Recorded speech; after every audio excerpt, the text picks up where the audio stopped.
एक घना हरा भरा जंगल था जहां ऊंचे पेड़, रंग बिरंगे फूल और चहकते पक्षी थे। सुबह की धूप पेड़ों की पत्तियों से छनकर जमीन पर नाच रही थी। इस जंगल में एक प्यारा सा हाथी रहता था जिसके बड़े बड़े कान और मस्त भाव थे। उसका सबसे अच्छा दोस्त एक चंचल बंदर था जो हमेशा उछल कूद और मस्ती में लगा रहता था।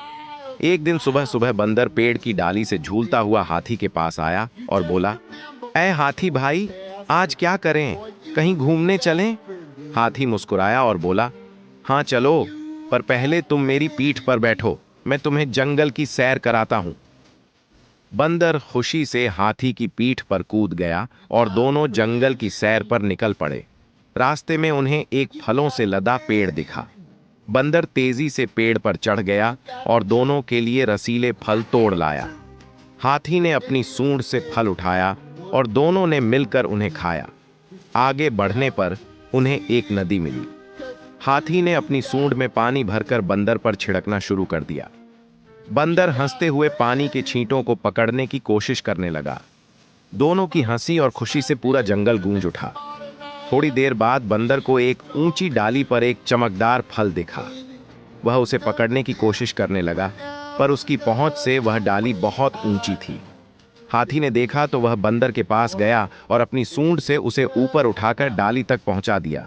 बंदर ने खुशी से फल तोड़ा और हाथी को धन्यवाद दिया। कुछ देर बाद हाथी के पैर में एक कांटा चुभ गया।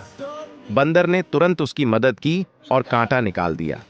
हाथी ने मुस्कुराते हुए कहा, तुम सच में मेरे सबसे अच्छे दोस्त हो। दिन ढलते ढलते सूरज आसमान में लाल और नारंगी रंग बिखेरने लगा। हाथी और बंदर एक बड़े पेड़ के नीचे बैठ गए। बंदर ने हाथी की ओर देखकर कहा, तुम मेरे सबसे अच्छे दोस्त हो हाथी भाई। हाथी ने गर्व से कहा, और तुम मेरे सबसे मजेदार दोस्त हो बंदर।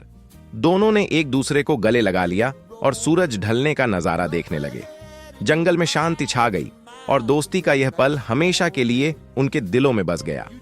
कहानी का सार, दोस्ती की कोई आकार या रूप नहीं होता।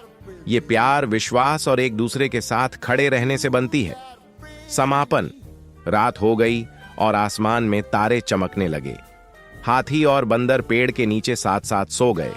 उनकी दोस्ती की यादें जंगल की हवा में गूंजती रहीं।